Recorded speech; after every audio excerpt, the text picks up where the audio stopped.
Welcome to the channel students. तो आज हम इस वीडियो में एक्सप्लेन करने वाले हैं पी ब्लॉक एलिमेंट्स में से बहुत ही important MCQs and assertion reason problems.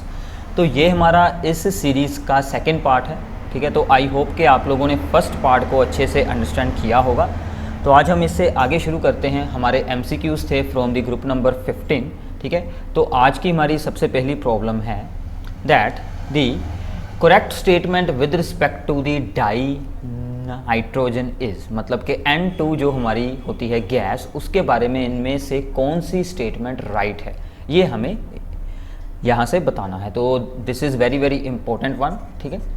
तो यहाँ पर हमारे पास सबसे पहला ऑप्शन है कि liquid die nitrogen is not used in the cryosurgery. This is wrong, क्योंकि ये यूज़ की जाती है। अब ये क्या होती है, सुनाओ, ये क्रायो सर्जरी क्या होती है, ठीक है।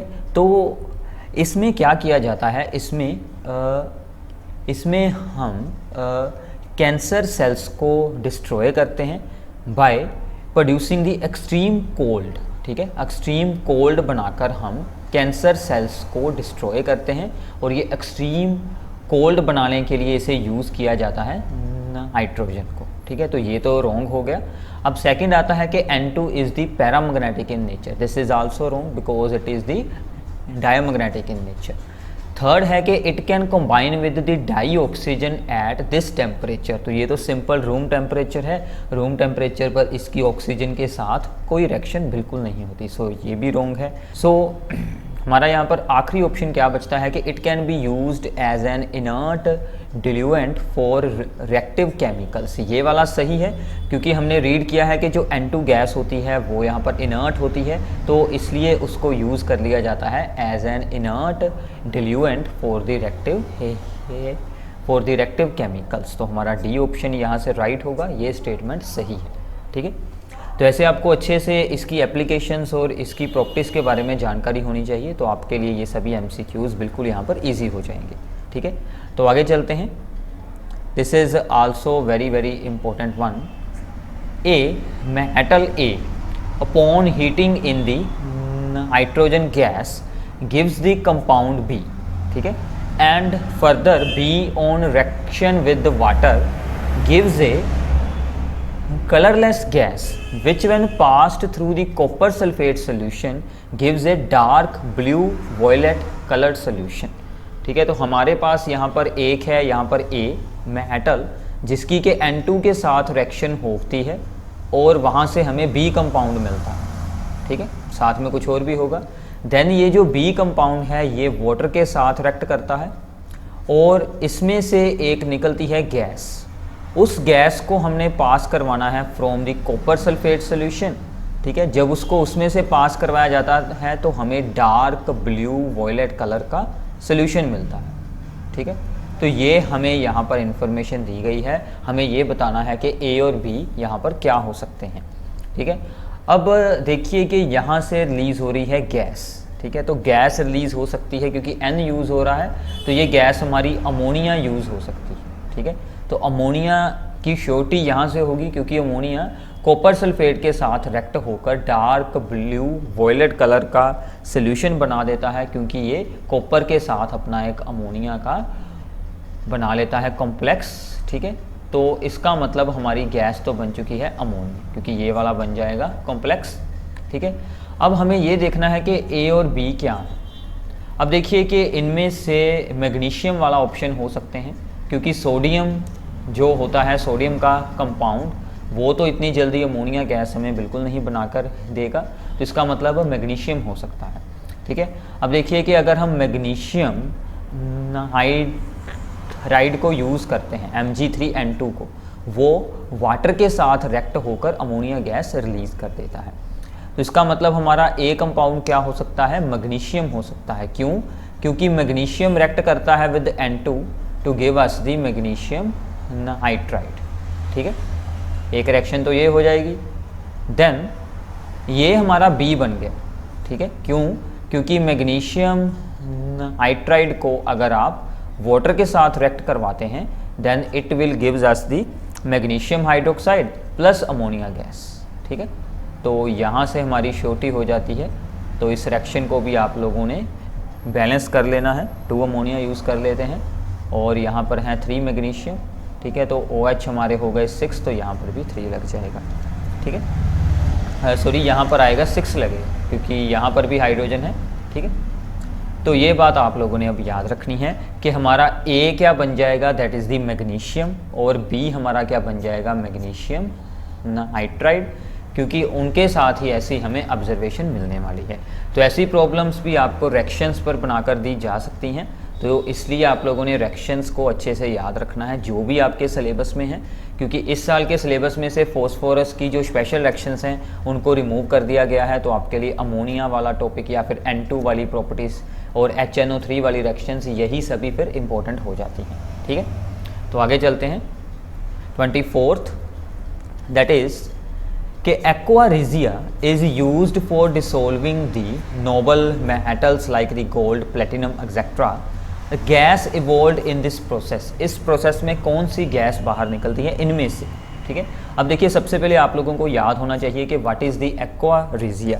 तो aqua regia क्या होता है, HNO3 एंड HCl का मिक्सचर इन दी 1:3, ठीक है। 1:3 में हमने क्या यूज़ करने हैं, यहाँ पर HNO3 एंड दी HCl, ठीक है।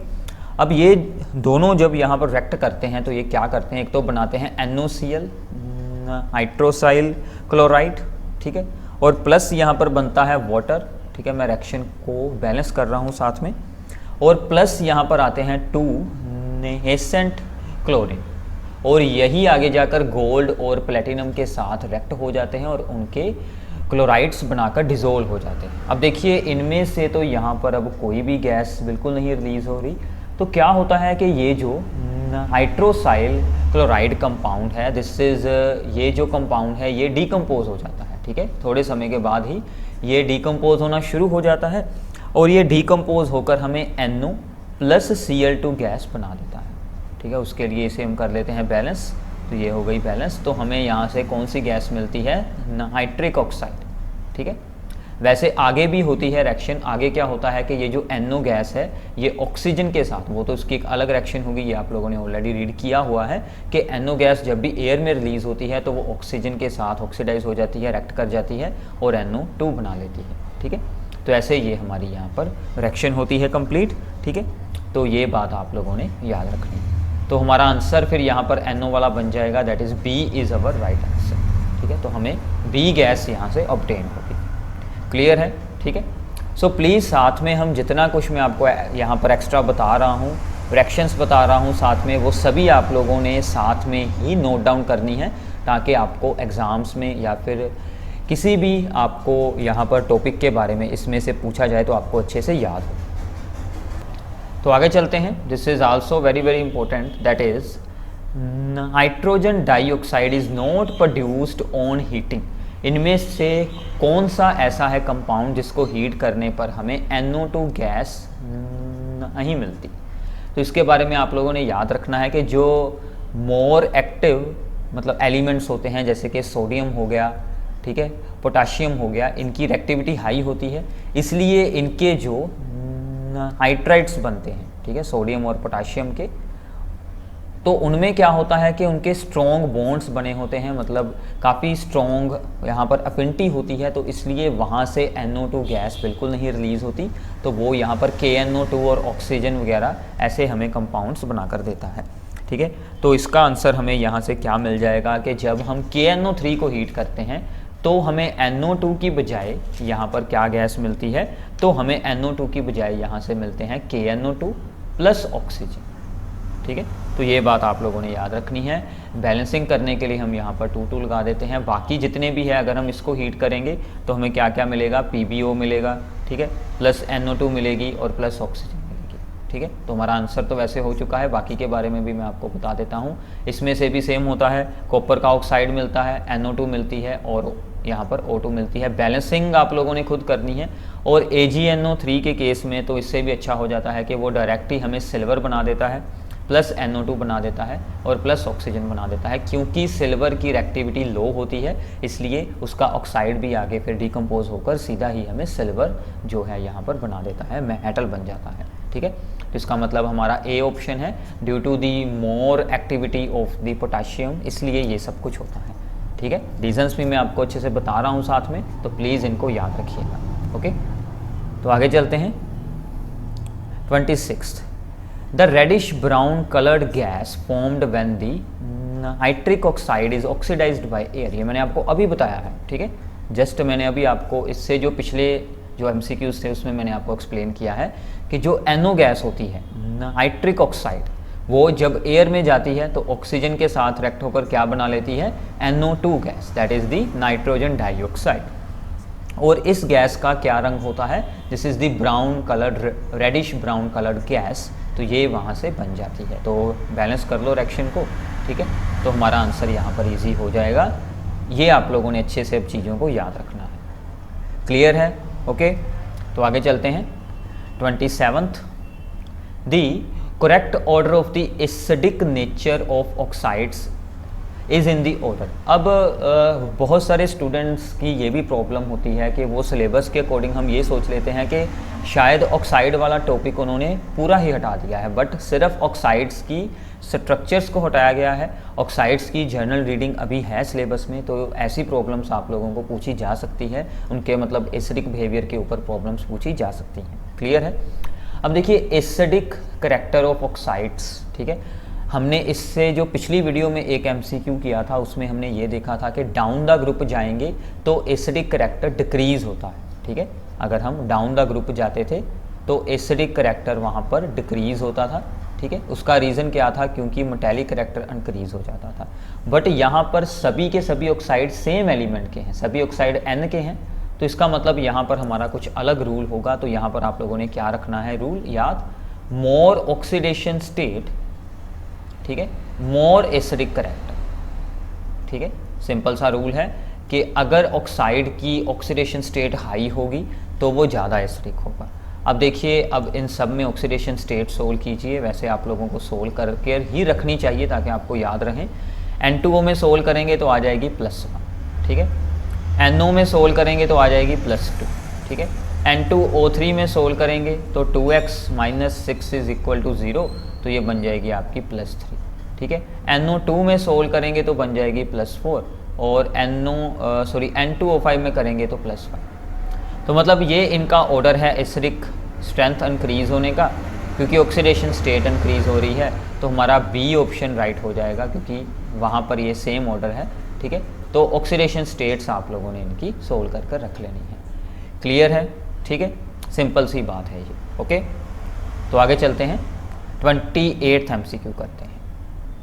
Again now, nitric acid can be obtained from the ammonia by the formation of intermediate compounds. कौन से दो इंटरमीडिएट कंपाउंड्स बनते हैं जब हम क्या बनाते हैं, नाइट्रिक एसिड? किस चीज़ से बनाते हैं, अमोनिया से। ये कौन सी थी process, this is known as the Ostwald's process. ठीक है, ओस्टवाल्ड्स प्रोसेस के जो 2-3 स्टेप्स होते हैं वो आप लोगों ने याद रखने हैं।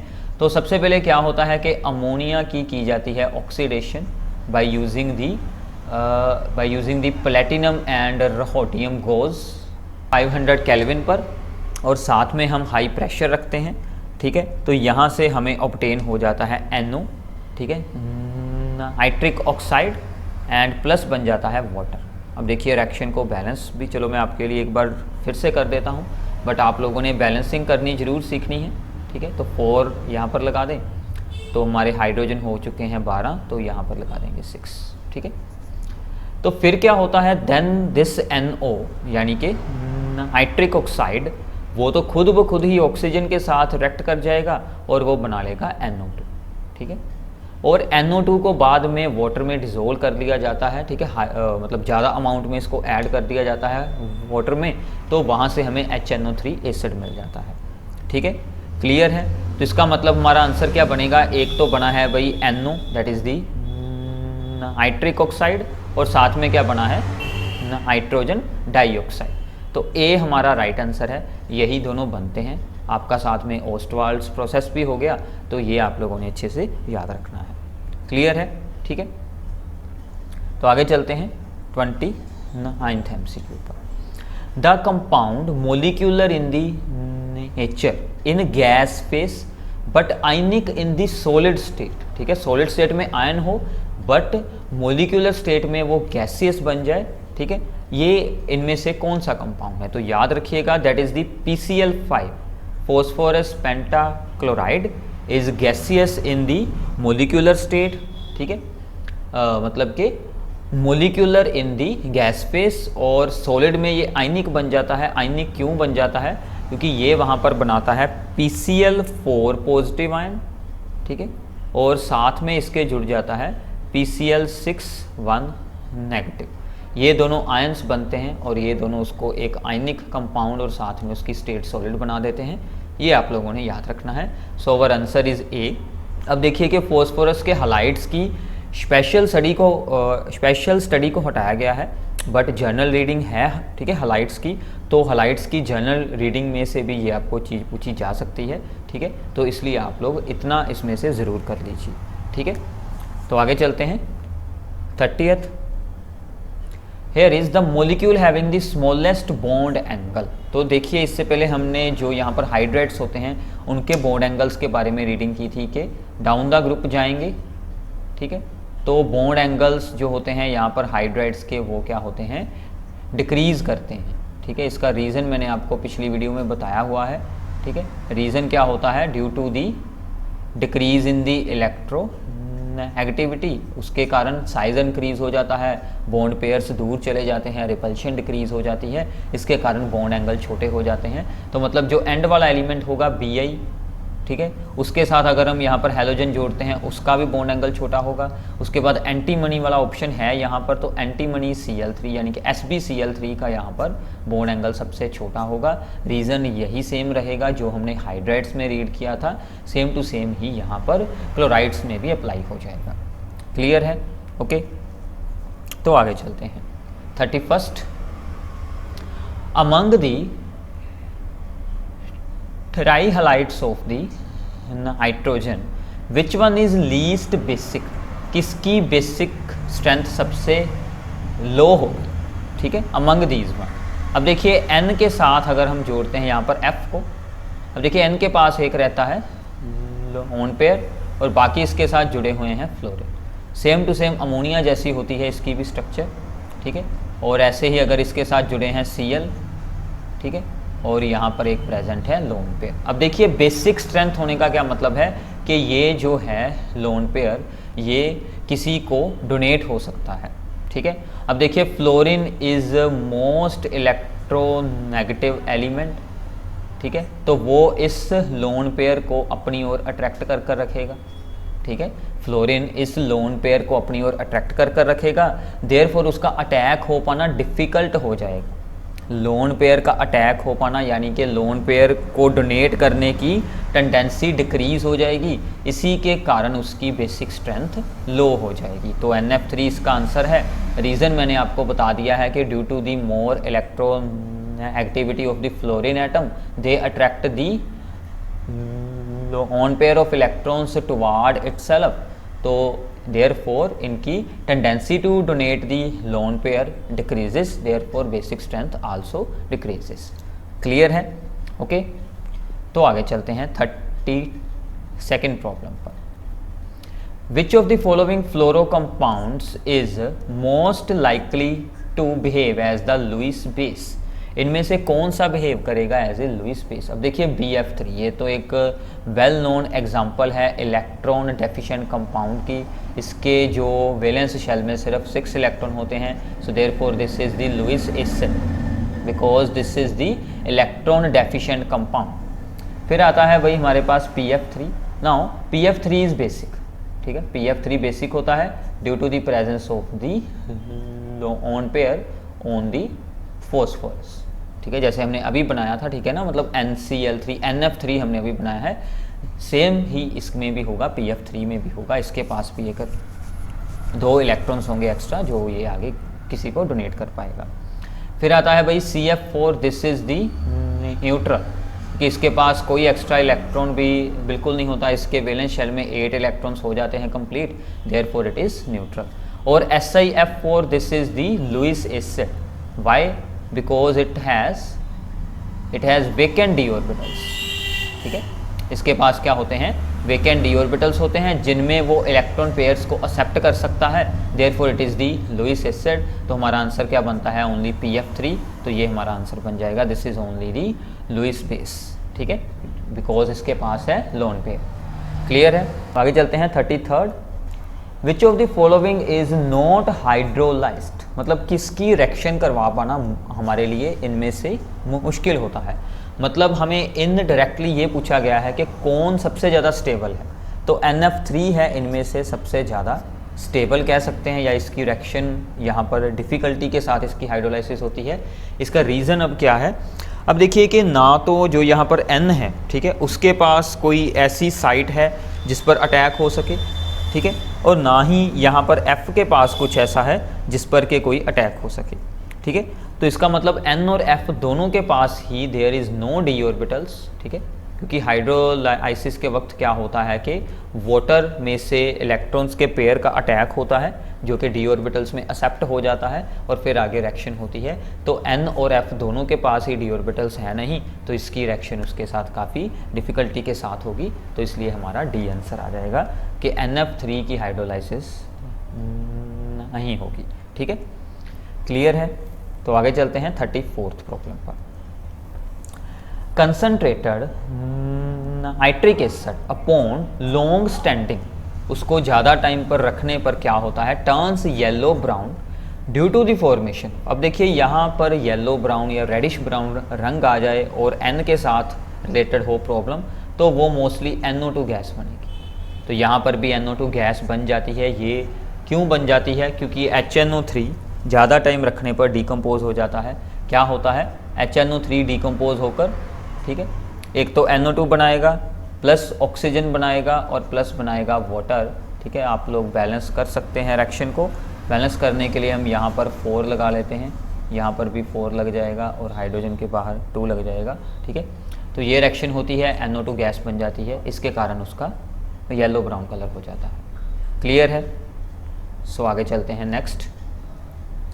The reaction of zinc with the dilute and the concentrated nitric acid respectively produces। अब देखिए सबसे पहले जो जिंक है, this is more reactive than the hydrogen, ठीक है। हमने एक्टिविटी सीरीज की होती है, जिंक ऊपर होता है और इधर की साइड होता है कॉपर। अब देखिए जिंक जब रिएक्ट करेगा विद द dilute HNO3, ठीक है, और जिंक जब रिएक्ट करेगा विद कंसनट्रेटेड HNO3, दोनों में डिफरेंस क्या होगा कि सॉल्ट तो सेम बनाएंगे, जिंक नाइट्रेट ये तो बनना ही बनना है, ये बनाएगा डिल्यूट के केस में आपकी जो गैस बनेगी, आपका जो ऑक्साइड बनेगा N का, वो बनेगा N2O, ठीक है, और यहाँ पर H2। और जब हम यूज़ करेंगे दिस एसिड, कंसनट्रेटेड HNO3 हमेशा NO2 गैस ही बनाएगा, ठीक है, ये आप लोगों ने याद रख लेना है। सॉल्ट तो सेम बनाएगा, जिंक नाइट्रेट प्लस NO2 बनाएगा और प्लस बनाएगा H2, ठीक है। क्लियर है, ठीक है। इसकी जितनी भी सभी रिएक्शन हैं कॉपर के साथ, जिंक के साथ, उनके लिए मैंने एक सेपरेट वीडियो बनाई हुई है, उसका मैं लिंक आप लोगों को डिस्क्रिप्शन बॉक्स में भी ज़रूर दूंगा और यहाँ पर ऊपर भी आप लोगों को शो हो रहा होगा, तो यहाँ से आप लोग उसे ओपन कर ज़रूर देखिएगा। सभी रिएक्शंस इसकी हो जाएंगी क्लियर, ठीक है, और साथ में उनकी बैलेंसिंग वगैरह सब कुछ मैंने वहाँ पर बताया है। इस रिएक्शन को बैलेंस अब आप लोगों ने खुद करना है। आपने याद रखना है कि जितना ज़्यादा डिल्यूट एसिड होता है उतनी ही हमारी N की रिडक्शन होती है। यहाँ पर N2O में अगर आप लोग सोल्व करेंगे, N2O फॉर्म हुआ है, N2O में अगर आप लोग सोल्व करेंगे तो हमें ऑक्सीडेशन स्टेट मिलती है +4, ठीक है, और यहाँ पर अगर NO2 में इसमें मिलती है हमें +1, ठीक है, +1 बनेगी, इसमें मिलती है +4, ठीक है। तो HNO3 में कितनी होती है, +5 होती है, ठीक है।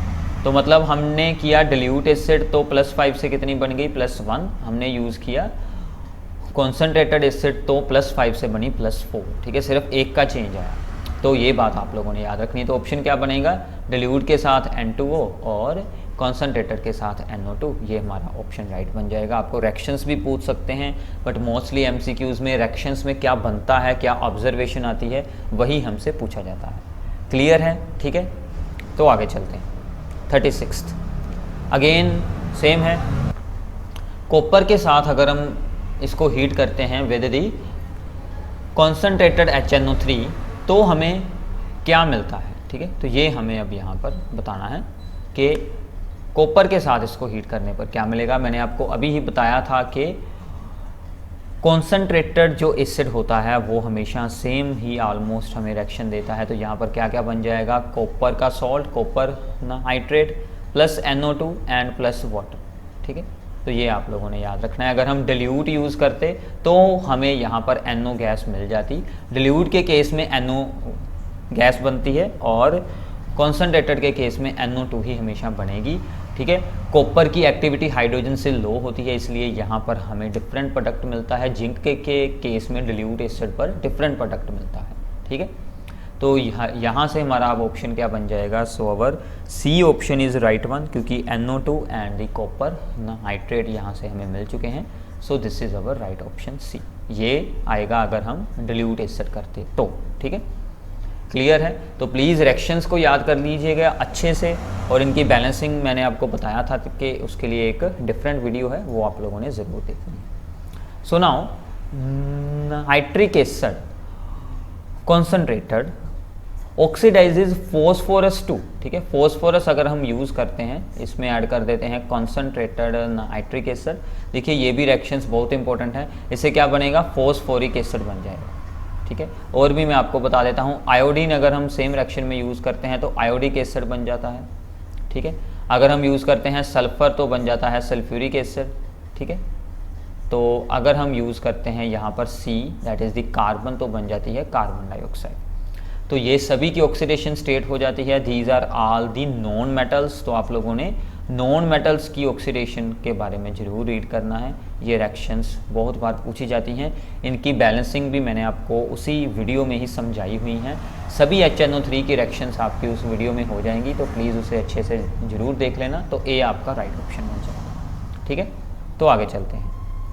38th problem, the brown gas formed when the concentrated HNO3 is reduced by the metal. अब देखिए कि HNO3 दूसरों की ऑक्सीडेशन करता है, तो इसकी अपनी क्या होती है, रिडक्शन होती है। इसका मतलब जब भी इसकी रिडक्शन होगी by using the metals like zinc, copper, तो यहाँ से ब्राउन गैस कौन सी बनती है, NO2 बनती है। तो ये मैंने आपको पिछले MCQs में यही बताया है। तो NO2 गैस बनेगी, चाहे आप लोग जिंक यूज़ करें, कॉपर यूज़ करें, और साथ में क्या यूज़ करेंगे, कॉन्सनट्रेटेड HNO3, तो आप लोगों को NO2 गैस मिलेगी। क्लियर है। चलिए तो आगे चलते हैं। This is different. तो यहाँ पर क्या है कि when PbO2 reacts with the concentrated HNO3 the gas evolve, यहाँ पर आएगा gas, the gas involve is, इनमें से कौन सी गैस बनती है। अब देखिए PbO2, ठीक है, इज पावरफुल ऑक्सीडाइजिंग एजेंट, ठीक है। ये एक पावरफुल ऑक्सीडाइजिंग एजेंट है। इसके सामने भी हमने एक ऑक्सीडाइजिंग एजेंट रख दिया, ठीक है। तो अब क्या होगा, ठीक है, इसकी रिएक्शन करवाएंगे विद HNO3, ठीक है। तो इसमें से अब क्या क्या बनता है, एक तो अब यहाँ से बनता है PbNO3 सॉल्ट, PbNO3 ठीक है। तो इसको थोड़ा सा हम सही कर कर लिख लेते हैं, ठीक है। एक तो बनेगा भी हमारा सॉल्ट PbNO3, ठीक है, और प्लस हमें यहाँ से मिलने वाला है वाटर एंड ऑक्सीजन, ठीक है, वाटर एंड ऑक्सीजन। तो मतलब अब इस बार PbO2 ने ही अपना जो यहाँ पर है बिहेवियर दिखाया है। तो यहाँ पर ऑक्सीजन गैस रिलीज़ करवाता है, वो NO2 बिल्कुल नहीं आ रही, ठीक है। तो ये बात आप लोगों ने याद रखनी है। अगर इस रिएक्शन को आप लोगों ने बैलेंस करना है तो यहाँ पर 2 लगा लीजिए, यहाँ पर 4 लगा लीजिए, ठीक है, और यहाँ पर भी 2 आ जाएगा, ठीक है, Pb2 हो गए हैं, और यहाँ पर ऑक्सीजन को बैलेंस करने के लिए 2 लगा लीजिए, ठीक है। तो ये रिएक्शन होती है, तो ऑक्सीजन गैस निकलती है PbO2 की जब होती है reaction with the concentrated HNO3। बाकी मोस्टली सभी रिएक्शन में NO2 गैस ही बनती है। तो यहाँ से मिस्टेक हो सकती है, ये जरूर आप लोगों ने याद रखना है। दिस इज़ दी इम्पोर्टेंट, ठीक है। क्लियर है यहाँ तक। तो आगे चलते हैं 40 MCQ। This is upon the brown ring test, ठीक है। This is very very important, brown ring test. The brown ring test for the nitrate ions depends upon the, ये NO3 जो आयंस होते हैं NO3 नेगेटिव, उनकी detection के लिए use किया जाता है। सो नाउ अब मैं आपको सबसे पहले ये जो पूरा होता है ब्राउन रिंग टेस्ट उसको एक्सप्लेन करता हूँ, क्योंकि हमारे आगे के MCQ भी उसी पर ही बेस्ड हैं, ठीक है। तो इसमें क्या होता है कि हम कोई सॉल्ट यूज़ करते हैं, अगर उसमें हमने डिटेक्ट करना हो कि नाइट्रेट आयंस हैं या फिर नहीं हैं, हम उसका एक्वस सोल्यूशन बनाकर उसमें हम ऐड कर देते हैं aqueous solution of the ferrous sulphate FeSO4, उसमें से आ जाते हैं Fe2 पॉजिटिव आयंस, ठीक है। और साथ में फिर हम इसमें ऐड करते हैं सल्फ्यूरिक एसिड, ठीक है, from the sides of the tube, ठीक है, बाय स्लाइडिंग, ठीक है। तो मतलब स्लाइड करवाते हुए हमने उसमें सल्फ्यूरिक एसिड ऐड करना है कॉन्सेंट्रेटेड, ठीक है। तो ये सभी कुछ आपस में रिएक्ट होकर क्या करते हैं, these ions form the NO gas, ठीक है। then it gives us the ferric ions Fe3 positive ions and plus water, ठीक है। बैलेंसिंग हम एक बार इसकी देख लेते हैं। तो यहाँ पर लगा लीजिए 3 और यहाँ पर लगा लीजिए 4, तो यहाँ पर लग जाएगा 3 और यहाँ पर लग जाएगा 2, ठीक है, बैलेंस हो गई। अब देखिए इससे जो अगला स्टेप है उसमें क्या होगा, ठीक है। अब उसमें क्या होगा कि ये जो Fe2 पॉजिटिव आयंस हैं, ठीक है, ये जो Fe2 पॉजिटिव आयंस हैं ये वाटर के साथ जुड़कर अपना एक कॉम्प्लेक्स बना लेते हैं, ठीक है, ये वाला। और ये जो है कॉम्प्लेक्स ये बाद में NO के साथ रिएक्ट हो जाता है, ये जो NO है, ठीक है, ये इस कॉम्प्लेक्स के अंदर यहाँ पर एंटर हो जाती है और एक वाटर मॉलिक्यूल को बाहर निकालते हुए आप मतलब खुद वहाँ पर जुड़ जाती है, तो ये चीज़ बन जाती है, ठीक है। और साथ में आएगा 1 वाटर। तो ये जो बनता है complex, this is the brown coloured complex, और इसी के ही कारण वहाँ पर रिंग बनती है। ये बात आप लोगों ने याद रखनी है। क्लियर है इतना? अब हम ऑप्शन देखते हैं कि उसने पूछा था कि brown ring test depends upon which of the following, reduction of the nitrate to the nitric oxide, यही सही ऑप्शन है, ठीक है। बाकी के रीड आप लोगों ने खुद कर लेने हैं क्योंकि हमने इसको यूज़ किया था। This is the nitrate ion, इसकी रिडक्शन होकर क्या बन गया है, यहाँ पर NO बन गया है नाइट्रिक ऑक्साइड। तो यही इसका मेन स्टेप है क्योंकि आगे की रिएक्शन तो फिर बाद में खुद ब खुद हो जाएगी, कॉम्प्लेक्स आपका बन जाएगा। क्लियर है? अब देखिए, अब इसमें कुछ और इम्पोर्टेंट बातें हैं वो मैं आप लोगों को यहीं पर ही बता देता हूँ ताकि जो आगे के MCQ हैं वो आपको अच्छे से अंडरस्टैंड हो जाए। ये बना है यहाँ पर कॉम्प्लेक्स। अब इस कॉम्प्लेक्स में क्या होता है कि यहाँ से NO में से एक इलेक्ट्रॉन इस Fe के पास चला जाता है, ठीक है। तो Fe के पास जब ये चला जाता है, अब Fe की ऑक्सीडेशन स्टेट क्या थी, इसकी ऑक्सीडेशन स्टेट थी 2 पॉजिटिव। ये जो 2 पॉजिटिव है ये असल में Fe की ऑक्सीडेशन स्टेट थी। अब यहाँ पर क्या बच जाएगा, Fe पर चार्ज बन जाएगा 1 पॉजिटिव, ठीक है, और यहाँ पर H2O5 है और NO पर भी बन जाएगा +1। तो वो जो +2 चार्ज था वो Fe पर आ जाएगा +1 और NO पर आ जाएगा +1। इसको हम बोल देते हैं that is the charge transfer. और इसी इलेक्ट्रॉन के एक्सचेंज होने के कारण ही इस कॉम्प्लेक्स का रंग है जो वो हमें ब्राउन देखने को मिलता है। क्लियर है? ओके। तो आगे के MCQs इसी पर बेस्ड हैं, ठीक है, तो मैं आपको वो सभी करवाता हूँ। तो आगे है कि the oxidation number of the iron in the brown ring is, तो मैंने आपको अभी अभी बताया था। तो क्या होगा, इस पर आएगा 1 पॉजिटिव, H2O5 और NO पर भी आएगा 1 पॉजिटिव, ठीक है। बाकी मोस्टली में NO पर कोई भी चार्ज नहीं होता, तो Fe या फिर और जो भी इसके साथ एलिमेंट जुड़ा हुआ उस पर होता है। बट इसमें हमें जो एक्सपेरिमेंटली और आगे इसकी स्टडी करने के बाद ये ऑब्जर्वेशन के बारे में पता चला है, तो इसका मतलब ये एक स्पेशल केस है। तो यहाँ पर बनती है +1 ऑक्सीडेशन स्टेट, ठीक है। +2 बिल्कुल नहीं आएगी, +1 ऑक्सीडेशन स्टेट आएगी, याद रखिएगा। क्लियर है? और इस कॉम्प्लेक्स का IUPAC के अकॉर्डिंग क्या बनेगा नेम, वो भी याद रखिएगा, पेंटा एक्वा, ठीक है, पेंटा एक्वा। आगे क्या आएगा, NO का है पॉजिटिव आयन, तो इसका क्या नाम होता है, नाइट्रोसोनियम, ठीक है। एंड साथ में जुड़ा है आयरन, नाइट्रोसोनियम आयरन की ऑक्सीडेशन स्टेट क्या है, 1, ठीक है। तो ये आपका इसका बन जाएगा IUPAC नेम। ये भी आप लोगों ने ज़रूर याद रखना है, ये भी पूछा जा सकता है, ठीक है। और अगर हम यहाँ पर NO के साथ यूज़ करते तो यहाँ पर क्या आना था, हाइड्रोसाइल, वो रॉन्ग है, ठीक है, उसको आप लोगों ने ठीक कर लेना है। ये वाला सही है, ठीक है, और ये आप लोगों ने याद रखना है। तो आगे चलते हैं 42nd, वो भी इसी पर बेस्ड है। उसने हमें पूछा है कि ये जो बना है कॉम्प्लेक्स इसमें ओके है, is complex form during the brown ring test for NO3 ions in this complex, इसमें इनमें से कौन सी स्टेटमेंट सही होती है। There are 3 unpaired electrons so that its magnetic moment is this one, इसमें 3 अनपेड इलेक्ट्रॉन्स होते हैं, ये तो आपको सोल्व कर पता चलेगा, ठीक है। And NO transfer its electron to Fe2 positive so that iron exists as Fe1 and NO as NO positive, ये सही है, हमने अभी रीड किया है। The colour is because of the charge transfer, ये भी मैंने आपको बताया, ये भी सही है। अब देखिए 2 स्टेटमेंट्स तो हमें श्योर है कि ये दोनों सही हैं, तो ऑप्शंस के अकॉर्डिंग फिर डी ऑप्शन हो सकता है, क्योंकि all the above statements are correct, so इसका मतलब ए भी होगी सही, तो सभी की सभी ही सही हैं, तो डी आपका राइट आंसर बन जाएगा, ठीक है। अब देखिए इसमें जो अनपेड इलेक्ट्रॉन्स वगैरह हमने सोल्विंग उनकी कैसे की जाती है वो आपका यहाँ पर एक अलग चैप्टर है, जिसमें कि हमने कॉम्प्लेक्सेस के बारे में ही रीड करना है, उसमें आपको उसके बारे में अंडरस्टैंडिंग हो जाएगी। अभी के लिए आप सिर्फ इतना याद रख लीजिए, क्लियर है। तो चलो आगे चलते हैं, ठीक है।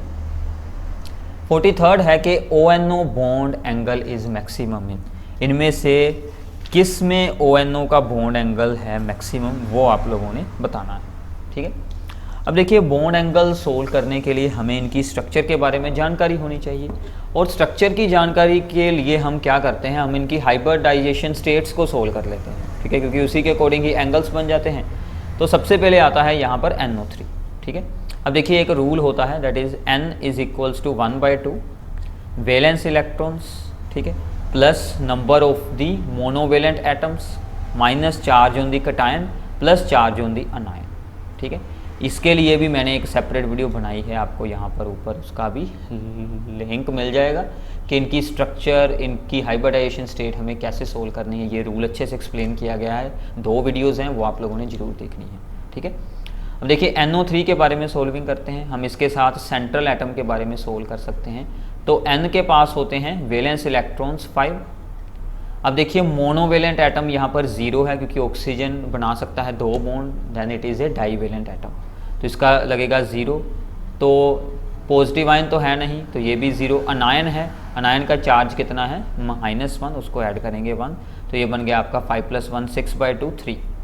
तो इसका मतलब 3 ऑर्बिटल्स यूज़ होंगे, मतलब sp2 है। तो sp2 में मतलब हमारा बॉन्ड एंगल 120 के आसपास हो सकता है, ठीक है, 120 डिग्री के आसपास हो सकता है। हमें एग्जैक्ट वैल्यूज़ की बिल्कुल नहीं ज़रूरत, बट यहाँ पर 120 डिग्री ही होगा, श्योर है, ठीक है।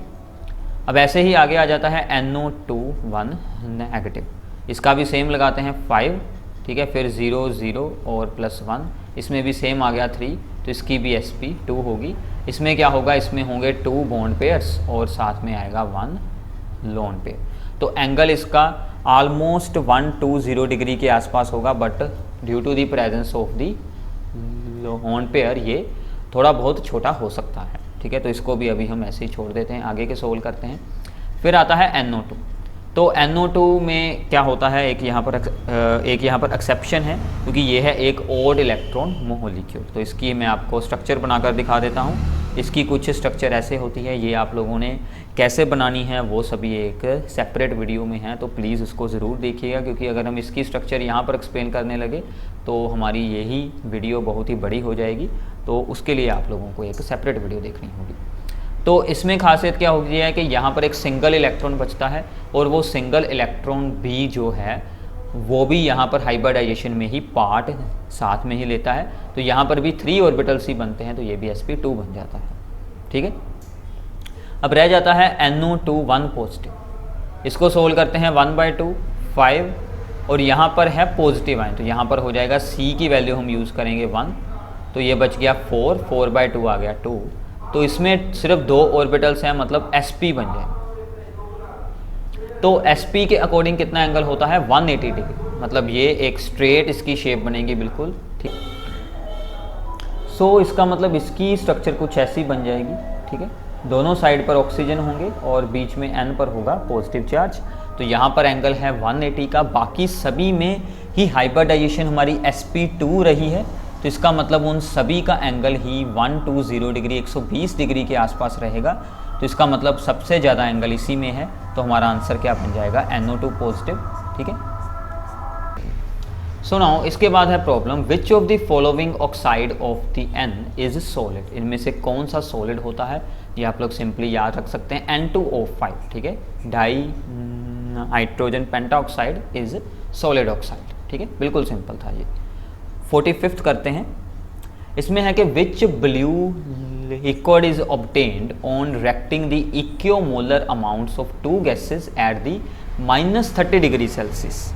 तो ये बात आप लोगों ने याद रखनी है कि अगर हम NO gas plus NO2 gas को, ठीक है, दोनों को इक्विमोलर अमाउंट में ऐड कर कर इसको हम कर देते हैं कूल, ठीक है, कूल करना है बिलो दी -21 डिग्री सेल्सियस, ठीक है, तो इतना ज़्यादा इसको अगर हम कर देते हैं कूल तो हमें N2O3 एक ब्लू रंग का लिक्विड ऑब्टेन होता है, so that is the N2O3, ठीक है, तो ये आपका आंसर बन जाएगा, सिंपल है। तो ऐसे अगर किसी का कोई स्पेशल रंग मिलता है, जैसे कोई ब्लू है या फिर कोई ऐसा कुछ अलग उसकी अपीयरेंस है, ये भी आप लोगों ने ज़रूर याद रखना है, ठीक है। तो इसके बाद अब हम स्टार्ट करते हैं कुछ असर्शन रीज़न की प्रॉब्लम्स। तो जैसे कि आप लोगों को पिछली वीडियो से ऑप्शंस के बारे में तो ज़रूर आइडिया होगा कि हमने कैसे यहाँ से ऑप्शंस को सिलेक्ट करना होता है। तो हमारा सबसे पहला है, दैट इज़ यहाँ पर असर्शन दी गई है कि phosphorus is more reactive than the N2, this is right, ठीक है, बिकॉज फॉस्फोरस की रिएक्टिविटी ज़्यादा होती है, सही बात है। रीज़न बताया गया है कि PP single bond is much weaker as compared to the NN triple bond, this is also right and this is the reason of the above assertion, ये उसी का ही रीज़न है, उसी को एक्सप्लेन कर रहा है, तो दोनों सही हैं। इसका मतलब हमारा ऑप्शन नंबर आ जाएगा 1, बिकॉज ये इसी का ही रीज़न है, क्योंकि फॉस्फोरस की रिएक्टिविटी ज़्यादा होने का यही कारण होता है कि P4 में ये जो फॉस्फोरस के सिंगल बॉन्ड बने होते हैं ये काफ़ी वीक होते हैं, ठीक है, जिसके कारण के इसकी रिएक्टिविटी हाई हो जाती है, ठीक है। आगे चलते हैं 6th, दैट असर्शन क्या है कि जो हाइड्रोजन एंड ऑक्सीजन हैं are the main components in the atmosphere but these do not react to form the oxides of the nitrogen, ये तो सही बात है, ठीक है ना। हमें पता है कि अप्रॉक्सीमेटली 21% ये होती है और 78% के आसपास N2 होती है, बट ये दोनों आपस में बिल्कुल नहीं रिएक्ट होते, ठीक है, ऑक्साइड बनाने के लिए। रीज़न क्या है इसका कि the reaction between the N2 and oxygen requires high temperature, यही बात सही है, क्योंकि उनकी रिएक्शन को प्रोसीड करवाने के लिए हमें उनको हाई टेम्परेचर पर हीट करना पड़ता है, फिर ही रिएक्शन होगी, उनकी रिएक्शन अपने आप बिल्कुल नहीं होगी, तो इसका ऑप्शन भी यही आ जाएगा, फर्स्ट ही आ जाएगा, ठीक है। तो आगे शुरू करते हैं। 7th में है कि HNO3 मेक्स आयरन ये पैसिव, ये तो सही है कि मतलब जब आयरन की रिएक्शन HNO3 एसिड के साथ होती है तो उसके ऊपर उसके ऑक्साइड बन जाते हैं आयरन के, जिसके कारण के वो आगे जो है वो रिएक्शन रुक जाती है, आगे का जो आयरन है वो रिएक्ट नहीं हो पाता, मतलब आयरन बन जाता है पैसिव। इसका मतलब रीज़न में उसने बताया है कि क्या बनता है, ferric hydrate, this is wrong, तो हमारा रीज़न यहाँ पर रॉन्ग स्टेटमेंट है, असर्शन सही स्टेटमेंट है, तो ये बनेगा हमारा 3rd ऑप्शन, ठीक है, assertion is right, reason is wrong statement. तो 8th करते हैं, उसने बताया है कि from arsenic to bismuth there is large increase in the covalent radius, तो ये सही है या फिर रॉन्ग है, बताइए। This is the wrong statement, क्योंकि यहाँ पर क्या आना चाहिए था, from arsenic to bismuth there is a small increase in the radius, ठीक है, स्मॉल इंक्रीज होता है। रीज़न उसका आपको यहाँ पर देखते हैं क्या बताया है कि due to the presence of the completely filled D and F orbitals in the heavier members, जो हैवी मेंबर्स होते हैं उनके D एंड F ऑर्बिटल्स भी कम्प्लीटली फिल हुए होते हैं, therefore effective nuclear charge increase हो जाता है, और जिसके कारण के एटॉमिक साइज उनका डिक्रीज़ होगा, छोटे हो जाएंगे वो सभी एलिमेंट्स, तो इसके लिए रेडियस को भी डिक्रीज़ होना चाहिए था, तो therefore this is wrong, assertion wrong है, रीज़न राइट है, तो इसका ऑप्शन आ जाएगा 4th वन, ठीक है, ये बन जाएगा 4th वन, ओके।